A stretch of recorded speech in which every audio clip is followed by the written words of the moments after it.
I can make you very special. Centenas de anos atrás, as pessoas esgotaram completamente os recursos do planeta, levando a uma degradação total da população. Os melhores cientistas tomaram para si a responsabilidade de salvar o mundo que estava morrendo. Foi encontrada uma fonte de energia renovável. Entretanto, o maior perigo continuava sendo a própria humanidade. As diferenças levaram a divisões entre os melhores e os piores. Decidiu-se então melhorar os seres humanos como espécie. No aniversário de 16 anos, todos passam por um procedimento que os torna fisicamente perfeitos. Ninguém mais precisa invejar os outros ou provar sua superioridade. Tali é uma das que estão esperando por esse dia. Por enquanto, ela é chamada de feia. Mas ela tem a oportunidade de ver como será sua aparência, pois pode escolher a cor dos olhos ou a qualidade da pele. Naquela noite, ela entra sorrateiramente numa ponte, onde seu amigo Paris está esperando por ela. Eles assistem a uma festa na Cidade dos Belos, invejando os que já estão lá. Paris é 3 meses mais velho que Tali, e amanhã ele será operado e se mudará para a cidade. Tali terá de esperar sua vez e teme que Paris se esqueça dela. Mas ele lhe garante que ela sempre será sua pálpebra, e ele sempre será o nariz dela. Ele combina de encontrá-la em um mês. No dia seguinte, os alunos se reúnem no salão principal para cumprimentar aqueles cuja hora chegou. O Dr. Cable fala sobre todas as vantagens de ser bonita e convoca as futuras beldades. Paris se despede de Tali, e uma garota chamada Shay, sentada ao lado dela, percebe isso. À noite, Tali volta para seu quarto e se lembra de como ela e Paris se conheceram. Quando chegaram à escola, ele se chamava Nariz e ela se chamava Squints. Um dia, o garoto machucou a mão e a garota cortou a palma intencionalmente. A partir daquele momento, elas compartilhavam uma marca de feiura, uma cicatriz na palma da mão, e a crença de que eram perfeitas uma para a outra. Na manhã seguinte, na aula, Tali fala sobre a orquídea tigre branco, que fornece energia para as cidades e decora os campos. Naquela noite, ela se submete ao exame obrigatório para sua futura transformação, no qual escolhe a cor dourada para os olhos. E sonha em se reunir com Paris, de quem não tem notícias. Chega o dia do encontro combinado. A garota entra sorrateiramente na ponte, mas sabe que ele não está lá. Tali decide entrar sorrateiramente na Cidade da Alegria. Ela chega aos arredores, onde uma festa está em pleno andamento. De repente, uma máscara cai do alto, permitindo que seu dono troque de roupa. Tali a coloca, escolhe um vestido, e sai em busca de seu amigo, em ruas cheias de luzes, risadas, música e comemoração. Milagrosamente, ela encontra Paris, que mal a reconhece. Até mesmo a cicatriz em sua mão desapareceu, embora ele tenha jurado que não a removeria. Acontece que, após a transformação, a vida de uma pessoa feia se torna totalmente diferente. Quando um juramento de amizade eterna não importa mais, Tali remove a máscara para lembrá-lo de si mesma, mas imediatamente se torna uma presença indesejada. Ela corre, pegando um colete de resgate no caminho. Percebendo que está prestes a ser pega, Tali pula de um arranha-céu. O colete a salva, e ela consegue chegar à ponte. Mas ela é perseguida, e quando ela está prestes a ser pega, Shay chega para resgatá-la em seu hoverboard. As meninas imediatamente se sentem afins. Tali mostra a Shay como entrar sorrateiramente na cozinha trancada, e lhe diz que seu encontro com Paris a deixou decepcionada. Um dia, Shay sugere que Tali aprenda a andar de hoverboard e lhe dá um livro proibido para ler. A Tali descobre que Shay contou a seus amigos sobre seu salto com o colete de resgate. E agora ela é a heroína de todo o campus, o que pode fazer com que a operação lhe seja negada. Mas ela continua com suas aulas e domina o hoverboard. Mais tarde, as meninas conversam sobre beleza, e inesperadamente, Shay revela que não quer mudar de jeito nenhum.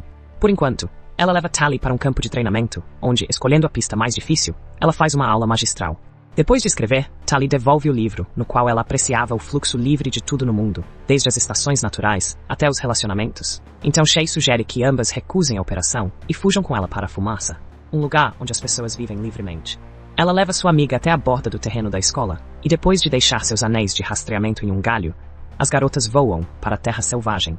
Atravessando um rio, eles chegam às ruínas de uma antiga cidade. Shay lhe mostra os restos de uma montanha russa, lamentando que ela tenha sido destruída. Ela leva a amiga para um prédio alto, onde ela pode chamar seus amigos do mundo selvagem, acendendo um sinal de fogo. Shay explica que no mundo exterior, as pessoas trabalham por conta própria, amam e têm filhos, lá até idosos. E tudo é como no livro que elas leram. Shay estava planejando fugir com seu amigo David, quando viu Tali na ponte e a resgatou. Ela quer ler livros e ter hobbies, porque depois da operação, a pessoa não decide mais como viver. Tali não entende isso, pois sonhou a vida inteira em ser bonita. Então Shay a deixa com um caminho revestido de fumaça e parte com David, cujo fogo se acende no telhado vizinho. Tali retorna à cidade, onde o dia de sua transformação logo chega, inesperadamente. Em vez de ser operada, ela é levada ao Dr. Cable, que está ciente de sua amizade com o desaparecido Shay. Ela insiste que David está mantendo Shay contra sua vontade, fazendo uma lavagem cerebral nela. E somente depois que Tali encontrar Shay e devolvê-la à cidade, é que ela poderá se tornar bonita. Tali, angustiada, retorna ao seu quarto, onde Paris a visita. Ele aconselha a fazer o que o Dr. Cable pede, pois essa é a única maneira de ficarem juntos. Tali concorda.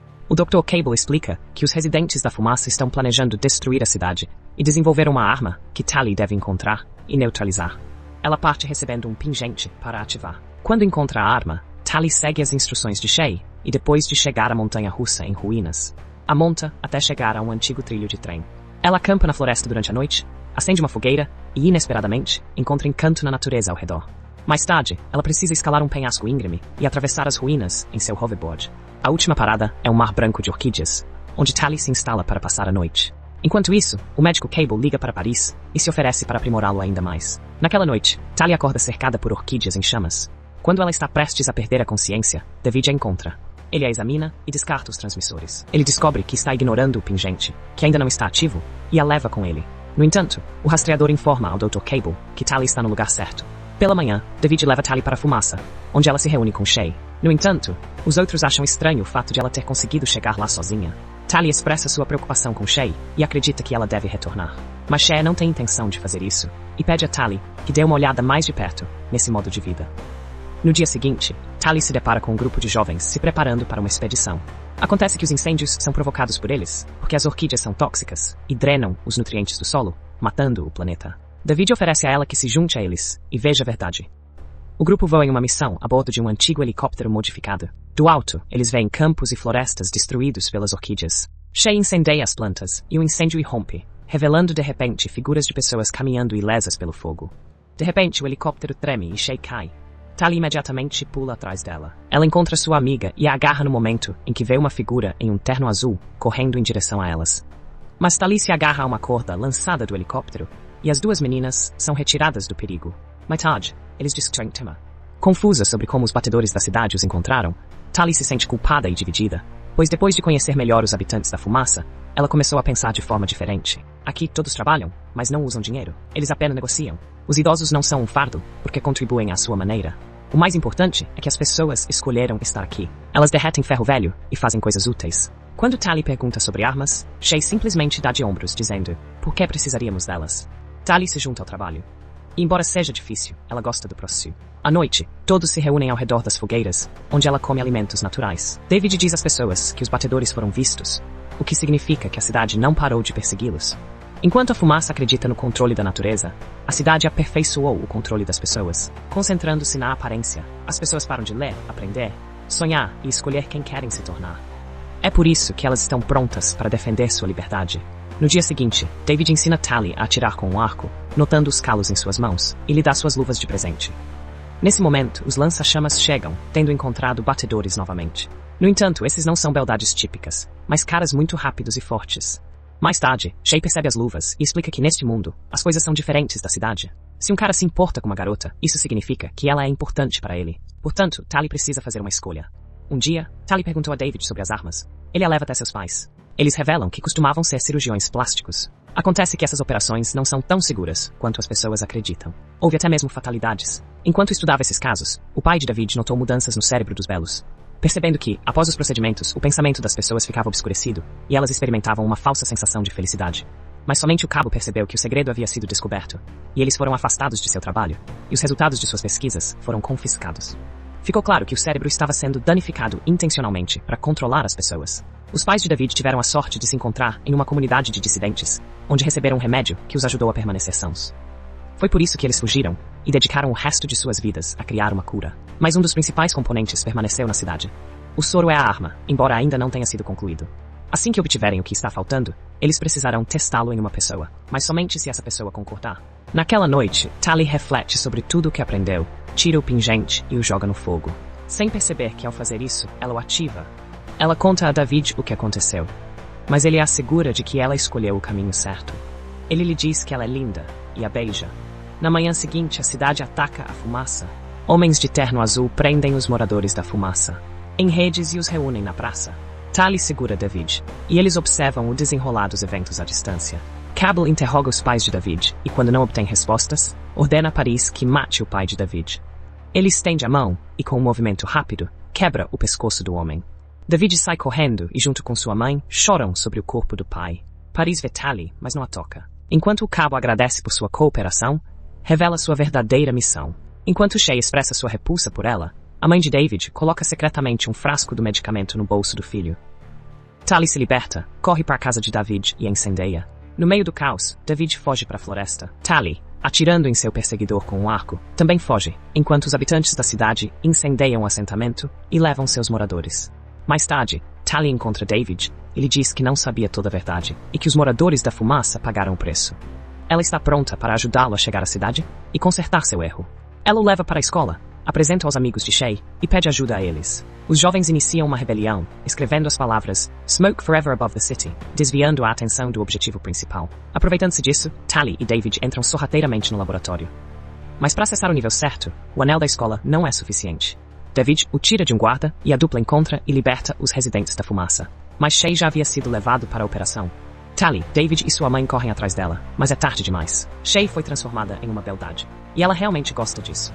Naquele momento, Paris e o Dr. Cable entram no laboratório, pedindo que as pessoas finalmente façam uma escolha. Os três entram nas cabines de transformação. No entanto, assim que o processo começa, um helicóptero sobrevoa o local e o amigo de David usa um lança-chamas para derreter o vidro externo. O sistema entra em colapso. Tally puxa Shay para fora, e enquanto a mãe de David encontra o componente necessário para o medicamento, eles escapam. O grupo chega ao telhado, onde é parado por Paris. Tally tenta lembrá-lo de sua amizade, mas ele estende a mão, e David, lembrando-se da morte de seu pai, ataca o belo homem.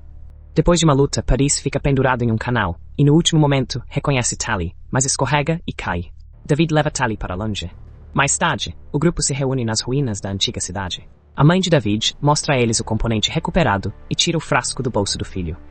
O medicamento está finalmente pronto, mas Shay se recusa a ser a cobaia, porque ela adora ser bonita. Assim, Tally se voluntaria para voltar à cidade, passar pelo procedimento e depois se tornar uma voluntária.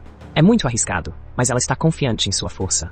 Algum tempo depois, a bela Tally admira a cidade e, quando questionada pelo sistema, garante que está completamente feliz por ser perfeita. O filme levanta mais perguntas do que respostas.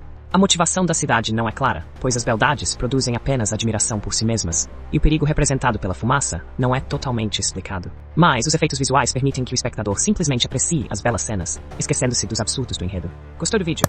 Curta, inscreva-se e ative o sininho. Compartilhe e acompanhe os próximos conteúdos. Até mais!